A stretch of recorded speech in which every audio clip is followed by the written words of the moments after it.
From the land of melting lakes, this is 10,000 Takes, brought to you by Minnesota Score Radio. Wally and Eric back for yet another month as we slice and dice the always busy, always topical, super saturated Twin Cities sports scene. Normally you catch us on the radio, but we are on television a couple nights a week, so it's that time. It is. TV time. TV time. Almost playoff time. Almost play ball time. We got all kinds of things going on. Oh, boy. Yeah, I mean, you talk about the plate overflowing with sports topics in the Twin Cities. Yes, we have everything on the plate. Where do we start? On the ice? I think so. I think that might be your best shot for a long run in the postseason. Obviously, the Timberwolves are having a much better season than we thought.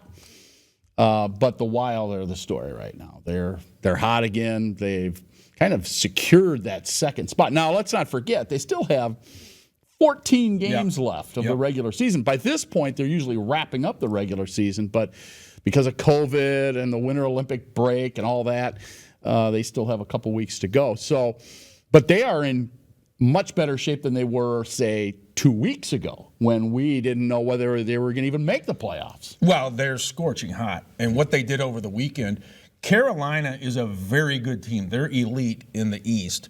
And Washington, as we know, with Alexander Ovechkin, is always a team you have to be concerned about. Yeah, they're a playoff team, right. Washington. And Minnesota goes in and gets 2 road wins, one in Raleigh, one in D.C., and really in convincing fashion. Kirill Kaprizov surpasses Marian Gaborik. He's now the single-season scoring leader in all-time history for the Wild, and he will just add to that. And let's say this. In this market, we have some superstars, some young talent worth watching, like Justin Jefferson, Minnesota Vikings, Cat with the T-Wolves, or Anthony Edwards, Kirill also, Byron Buxton, Carlos Correa with the Minnesota Twins.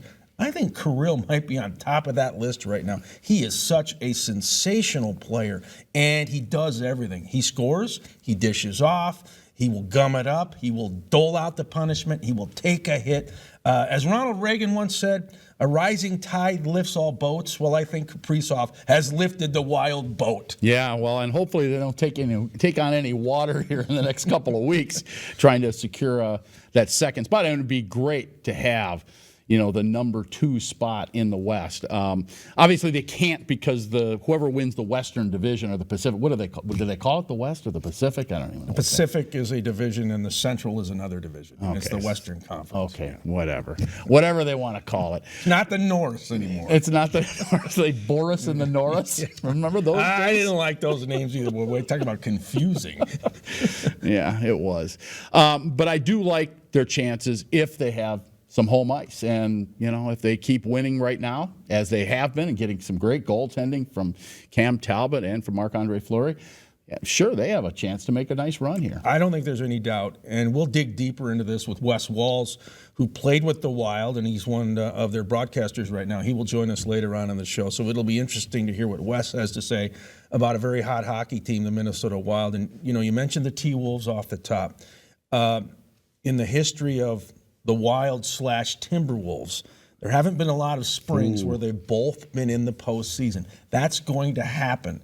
And the Wild potentially could go on a run. Timberwolves, who knows? But, hey, they beat Houston, and everybody beats the Rockets. They beat Houston, he says. Won in Denver at Elevation 5280 on Friday night. So I think there is the potential for Minnesota on the basketball side to do something good. Dare I say it? Could this be the spring of 2 teams making a run in this market, NBA, NHL? No.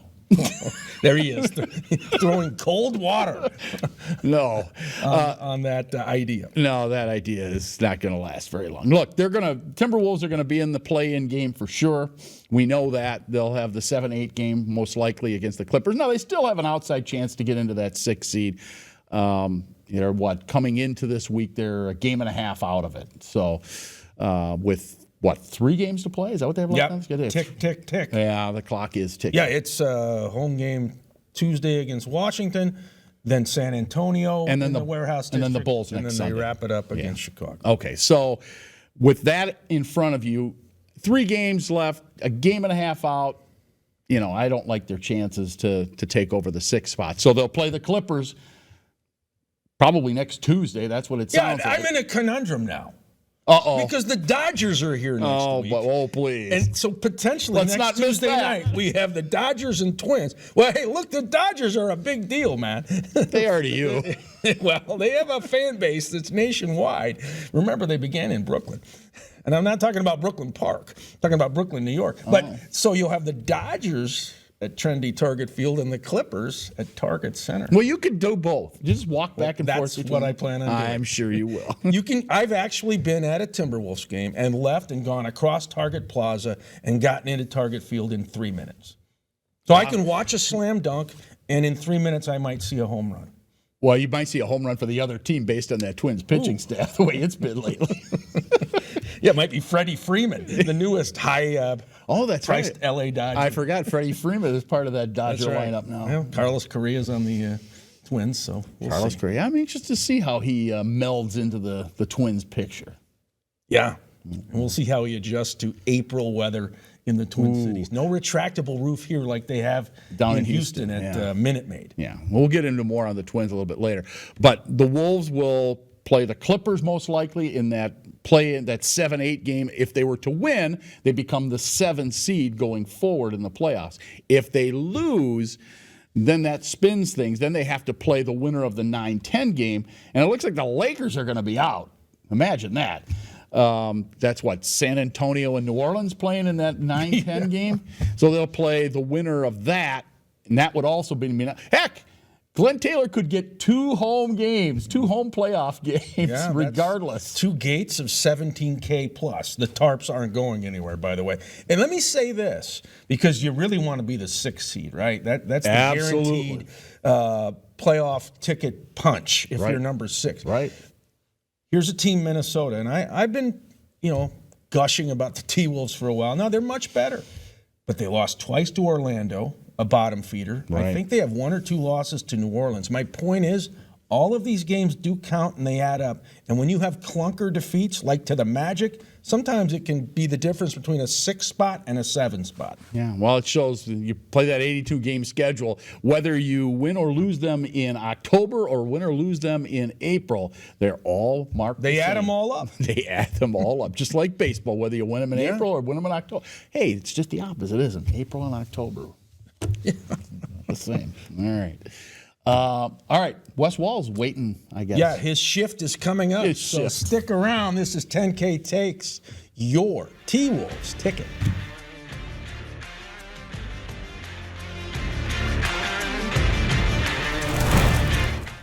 I've been meaning to give you these for many years. I think they're perfect.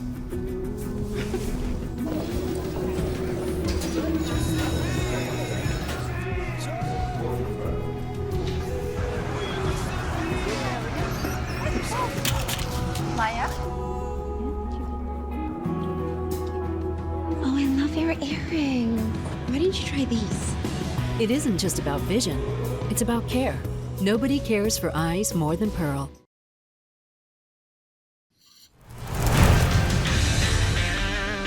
$10,000 takes, Wally and Eric, and we've been talking about the Minnesota Wild, and we will continue that chatter now with one of their former players and current broadcaster, Wes Walz. Wes, thanks for coming on the show. A lot of good things to talk about at this juncture, as the Wild now have kind of firmed up their spot as second in the Central Division, but really the second best record in the West, so they are on a roll. They are, and it's amazing how things can change. You know, guys, remember 2 weeks ago, it wasn't long ago, 2 weeks ago, we were 2-8 and in a swoon. And I'm almost positive we were only about 3 or 4 points out of, not being in a secured playoff spot. So, yes, in the National Hockey League, when there's so many ups and downs during the course of the season, it's really important as a player and as a coaching staff, as management, to really stay the course and try to stay as even keel as you can, because there's just going to be ups and downs during the course of the season. And obviously the last 10 games or so, the Wild have made up for that 2-8 swoon they had. And right now it's going good. It's going as good as it's gone all year. Wes, you've been with this franchise since Y2K when it started as a player. Now you're on the broadcast side. You played with Marian Gaborik, who arguably is the greatest Wild player ever. But I'm going to say right now that I think Kirill Kaprizov has topped Marian. He's a complete player. He's spectacular on the ice. Is that hyperbole in about a year and a half of hockey, or am I accurate? No, you're accurate. Kirill's still got 15 games left, by the way. Yeah, no, it's I mean, we knew what we had after the season last year. We knew he was a special player. Marian is a special player as well too. I was fortunate enough to play with him for many years. He was my winger, and just a ridiculous talent. More of just a pure straight speed skater, Marian, and a pure goal scorer. Kirill is a different type of skater. He's got more, he can skate straight away, but he's got more agility, left, right ability, probably sees the ice a little bit better than Marian as well. So he's got a couple more tools in the toolbox than Marian had. But the one thing I'll say about Marian that I would still consider Marian Gaborik more of a pure scorer than Kirill Kaprizov. But what makes Kirill really special, guys, and Eric, you nailed it, is he has the ability to make other players around him better. And it feels like, the last 10 minutes of every game, he has another gear that he can find. He could be playing have a great game. Then all of a sudden, even the last 10 minutes of the game, when we're down a goal or, we need a play, someone to set up somebody, he's able to make big plays at the end of games that have just contributed to where the Wild sit right now. So he's got the clutch gene as well. And to think that we got a chance to watch him for a minimum of at least another 5 years here in a Wild uniform is special for our fans. You mentioned the streak that took them down 2 out of 10, whatever it was, and they were possibly just grasping on to the last playoff spot. It has been up and down because they had a winning streak that was elongated and then another down streak and now another up streak. What do you think is the cause or the reason behind this kind of roller coaster type season? And there's been more ups than downs, obviously, but what do you think the reason is behind it? I just think it's the ebb and flows of a hockey season. I mean, we all follow the Wild, right? Obviously. And if you looked at, let's just look at the Nashville Predators. If you looked at their winning streaks and losing streaks, you'd see a lot of 5-gamers and 6-gamers in their games too. It's just the way it goes. You're going to have a lot of that has to do, in my opinion, of goaltending, right? When the goaltending is going great, really, really good, like it is right now, you're going to win a lot of games. Impossible for goaltenders to be completely on top of their game through 6 months straight. So you're going to go through swoons where both goaltenders are maybe not on top of their game. And I think we saw a lot of that in that stretch where the goaltending was not, it was below average for sure. And then that's going to be expected during the course of the season. And also special teams. I know the penalty kill, during that stretch where the Wild was really struggling they were giving it, like it was hovering around 50% there for 10, 12 games. So that has definitely caught fire here again over the last 8 or 9 games here. So you're just going to have ebb and flows during the course of the season. And I think we as fans, guys, live it a little harder than the players. I know when I was a player, you'd win 5, lose 5. You didn't really get very high and low. I think outside the locker room, we are all like, okay, what's going on? How come they're losing? And why, and then when they're winning, you're so excited. So I can tell you as a former player that was in that locker room and in many locker rooms in my 17-year career, we don't live it quite as hard in the inside as we do on the outside, just because there's going to be some bounces here and there that are going to go the other way. Wes, you were there on the ice for the pinnacle season. That was year number 3. You went all the way to the Western Conference Finals. You ran into Jean-Sebastien Giguère in the Anaheim Mighty Ducks. And no disrespect to your team, but maybe that was a surprise, a little bit fluky. Do you feel like this current edition of the Wild is constructed, they're deep, they have a lot of talent to possibly make a deeper run or at least equal what you guys did? Yeah. Well, listen, in the Wild history, that's all anyone talks about when you're talking about playoffs is our run in 2002, 2003. It was far from anything fluky, if you asked me. I mean, we had a much better team that year going into the playoffs than anybody ever gave us credit for. We knew in our locker room what we had, and obviously come up a little short against the Anaheim Ducks. Kind of ran out of gas after those 2 7-game series. But guys, the talent level on this team that we're seeing right now with this Wild team, the sky is the limit. Okay. To go on a long playoff run, you have to have some fortune. There's no doubt about it. Back in 2003, when we went on that run, guys, we had everyone healthy. As many games as we played, as much as we leaned on just specific certain players, we had a lot of good luck. We had, our goaltenders played great. So down the stretch here, the last 15, 16 games, even in through the playoffs, when you're in the grind and those games get heavy, you need a little bit of, you got to have guys stay healthy. Your key guys got to stay healthy. Need great goaltending. Obviously, right now, the way it looks, guys, we're going to end up hooking up against Nashville, St. Louis, probably an 80% chance one of those two teams, and hopefully have home ice, because that's going to be an important ingredient for this Wild team to have some success, especially with the Jules Eriksson Ek line and how good a checking line they are with us having last change. But and then obviously everybody looks at the Colorado Avalanche. Getting by them is going to be a daunting task. But I'm telling you right now, the way this Wild team is put together and the additions that were made at the trade deadline to bring in some more beef, and then another Hall of Fame goaltender that's got 3 Stanley Cups, having 2 bullets in the chamber, there's a good chance we're going to have the best goalie on the ice every night too. And I'm telling you, I like the idea of having the best goaltender on the ice every night, the way Cam Talbot and Marc-Andre Fleury are playing right now. So hopefully this Minnesota Wild team can build a new chapter in Wild history here and go on a great playoff run this summer.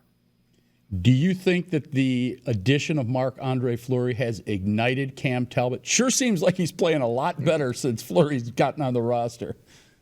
Yeah, I do. I really do think it's and I've said this on the air too, guys. I mean, he was the 2 or 3 games. I think he had won 4 or 5 games in a row before Marc-Andre came in. But the 2 or 3 games that he played before, he was lights out. Like, he looked like the Cam Talbot we had seen earlier in the season. And I really do think that there's so much pressure on goalies in the National Hockey League. It's like quarterbacking in the NFL. If you're not on top of your game as a goalie, your team's probably not going to win. So think about that. Like, just think about the amount of pressure that's on an NHL goaltender every game. When you have 2 goalies now that can share the pressure together, like Cam Talbot's playing in the games going, well, if I struggle a little bit with my game, I know I'm not going to be letting down the state of hockey and everyone that lives in the state, because we got a great goaltender behind us. If you've got a backup goalie on the bench and you're Cam Talbot, now the pressure is absolutely immense. And right now, I think both goaltenders, guys, I think both of their minds are at ease. They have no problem switching back and forth, switching off. Like Cam Talbot, the way he's moving around the net right now, like he's reading plays early. He's getting there. You can tell that his mind is fresh. He's moving crisply for a 34-year-old goaltender. And so I just think having 2 goalies that have been there, done that, I just think it lowers the anxiety of both of them and allows them both to just play a free game. And that's going to bode well for the Wild. I mean, the other thing that's interesting too, guys, that I was thinking about the other day is, a lot of times you get into the playoffs or down the stretch, you're playing it in big games. If you've got a backup goalie and a number one, your number one's playing at 80% because he's banged up or he's dinged up a little bit. And you're like, should we stay with him? Should we not? Now there's not even a question. Now you don't have to play with a goalie at 80%. Now you got another goalie sitting on the bench at 100%. And he's got a Hall of Fame and 3 rings. So it's a pretty good options to have if you're Dean Evason and his group. Well, Wes, we appreciate you spending some time with us talking Minnesota Wild. They are a hot item right now. Hopefully it'll continue here with 14 games left in the season. You forget that because, the Winter Olympic break where they weren't playing, and then as a result of the COVID. But appreciate you spending some time with us. Yeah, thanks, guys. Anytime. Thanks, Wes. All Thanks, right, Eric. he is Wes Walz. current broadcaster for the Minnesota Wild, and of course, play it on that legendary 2003 team that made a run to the Stanley Cup semifinals. Back with more here on 10K Takes after this timeout. I've been meaning to give you these for many years. I think they're perfect.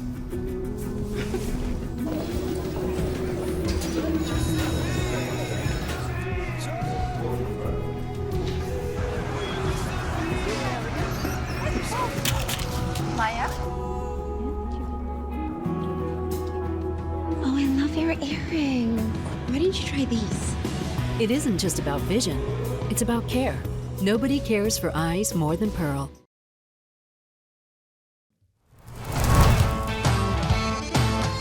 $10,000 takes, Wally and Eric. The baseball season is upon us, even though when you look outside or you walk outside, it certainly doesn't feel like baseball season. And imagine this, it was supposed to start last week. Boy. Yeah. Well, let me say this. MLB should never start a season in March. Oh, I Not a agree with regular that. season. That's a joke. Here's something that some teams deal with, not just Minnesota, but maybe Detroit or Chicago or anybody in the north, right? So you're down in Florida or you're down in Arizona, Right. where you've got the heat, you've got the the great weather, and then you break camp and you all of a sudden are playing a game and it's 35 to 45 degrees. It's a shock to the system. Not making excuses because both teams have to deal with it. But for the Twins, yeah, they play in Minnesota, but they've been in Florida now for a few weeks. So this will be a transition weather-wise. They open with Seattle, and I think optimism is cautiously high. Yeah, and I think it's, the only reason it's high, let's face it, is because they make the last-ditch effort and they come through with Carlos Correa. Yeah. I mean, I think that the trade for Sanchez and Gio Urshela were good additions, but I don't know that people were ready to jump on the Twins bandwagon at that point. I think that when they went out and signed Carlos Correa for $35 million for 1 year, it's like, okay, now they do mean business. But I still think you got to wonder if they spend that kind of money on an infielder. And believe me, I'm thrilled to see Carlos Correa playing for the Minnesota Twins this year. It'll be fun to watch this guy, especially in the lineup with Byron Buxton. That's a 1-2 punch. You cannot pitch around him, right? Because you got both of them in the lineup. But I think I got to wonder why you don't go out and find one more pitcher. I know you had mentioned to me last week, Jake Arrieta. I mean, there's a He's on the market. There's a few guys still out there. I'm surprised that have not signed. Well, yet. and the way the Twins have operated, He's a perfect fit I'm for not that. so sure they won't make another addition. Yeah. Derek Falvey and Thad Levine and Rocco Baldelli, no, they don't have enough pitching right now to overtake the Chicago White Sox. I think the ball club's better, and I applaud them for getting Carlos Correa. I mean, that's a tsunami, right? That just caused a splash all over Major League Baseball. But the Chicago White Sox are still the gold standard of the AL Central. They have the pitching. They have the bullpen. They have the offense. They have a Hall of Fame manager who gets along with the bold and brash Tim Anderson. I love that dynamic, Tim Anderson, Tony La Russa, but it works. Detroit could be better. I think Kansas City, work in progress. Your Cleveland Guardians, you got pitching, but what else do you have? You're going to have to win every game 2-1. Yeah. Jose Ramirez is going to have to hit a lot of 2- and 3-run homers. Yeah. Yeah, they don't have much hitting. And to your point about Chicago, though, I was surprised. I mean, they must really feel good about their bullpen when you can trade away Craig Kimbrell and feel okay about it. Yeah, that was a big move too. And but we know the White Sox are all in. Jerry Reinsdorf No doubt. will do whatever he has to do. I joke about the Dodgers being the evil empire now, or the Yankees used to be. But, the White Sox aren't far away. Yeah. They've made some splashy moves. Can the Twins run down the White Sox?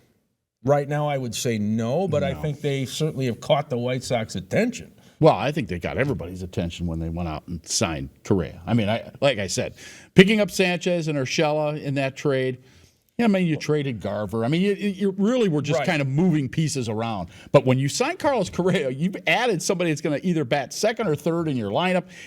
Great defensive player. I mean, he's an all-star. Well, let me say this. Most MLB experts don't think Correa will be here beyond a year or two. He has opt-outs after 2022 and 2023. He wants the mega deal, 8 to 10 years. Probably going to get it from somebody. He's that good. He's only 27 years old. But if the Twins even have are fancying any thoughts of keeping him around, then you've got to stay committed to building a winning team. Correa's used to being in the World Series. Houston's been in the ALCS 7 straight years. Think about that. Correa doesn't want to come up here just to cash a check. He wants to win. Yeah. And he is a winner. He's a postseason, step up, get it done in crunch time type of guy. So the Twins, you want to keep him, keep adding pieces. And maybe Correa will say, hey, I like it here. You know that old sign they used to have at the Metrodome? We like it here? Yeah, well, I'm not so sure that that's going to be a factor for Correa. I think he's going to get a big, long contract from somebody else eventually. All right, we need to take a break. When we come back, takes of the day here on 10,000 Takes. Stay with us.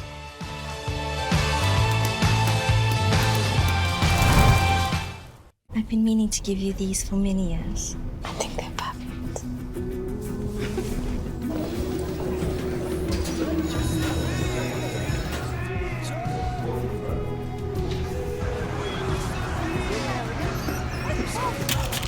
Maya? Oh, I love your earring. Why didn't you try these? It isn't just about vision, it's about care. Nobody cares for eyes more than Pearl.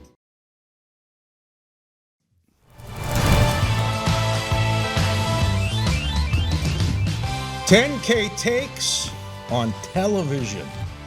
Well, final segment of the show. Yes. That means takes of the day. Are you Captain Sunshine? Are you a grumpy Guardian? Are you a cranky Yankee? Are you an optimistic Ohioan? What is it today? Well, as you may know, I spent Sunday night at Target Center watching the women's Final Four, the championship game between South Carolina and UConn. And I know you were there on Friday night for the semifinals. And both nights, sellout crowd at Target Center. Fun to see that building rocking all the way to the top of the building. No tarps anywhere to be found. And you know what? It was kind of fun to have the building completely filled up. Your Timberwolves are going to be heading into the postseason. We already talked about it. They'll probably have a play-in game on Tuesday, or part of that play-in tournament. But they're not going to take the tarps off. They're going to keep those stupid tarps over the seats up in the upper reaches of the building. Around 2,000 seats. They had over 18,000 in there on Sunday night. They had the same numbers last Friday night for the women's Final Four. But oh no, we can't have that for the Timberwolves. Heaven forbid that we allow another 2,000 people in the building, because we have to create some urgency. We have to create demand. I demand you take those 2,000 seats, the tarps off those seats, let people in the building, they're the cheapest seats in the house, let people in who actually want to pay to see your club play. For goodness sakes, you guys have had a dumpster fire for the last 25 years. Give me a break. And the mood meter says cranky Yankee. Yes. And those tarps aren't coming down. I've been told that by people who work with the T-Wolves. And when they get the new arena, they will shrink capacity to about 17K. That's so fine. Just letting you know that. That's fine. All right. Well, he's he is hot, unlike the weather. All right. Well, my take of the day is NCAA Women's Final Four related as well. As you said, I was there on Friday, saw the semifinals, and one of the coolest things on Friday was, Paige Beckers, love watching her play. South Carolina, Dawn Staley, they won the title. Kudos to the Gamecocks. But in the house was a future Hall of Fame quarterback with a Super Bowl ring. His sister is Anna Wilson, plays for Stanford. And there he was in the Cardinal rooting section, Russell Wilson. Wow. Former Seattle Seahawk, current Denver Bronco, wearing Stanford red, had a black cap on. I've got a couple of pictures on my phone. We were not that far away from Russell, but it was cool to have Russell Wilson at the NCAA Women's Final Four. The only thing that would have been better is if he would have stayed in Minnesota and put on a purple jersey. But as we all know, he's playing at elevation 5280 now. He's a Denver Bronco. Now, you've got Kirk Cousins. Be happy with that. If Captain Kirk You have Captain Kirk. leading the Starship Purple. Yes. All right, well, we got to go. Let's FedEx out those thank yous. One to Rocky, one to Wes Walz, one to the great crew here at the TV studios. For Wally, I'm Eric. This is 10K Takes, your sports ticket.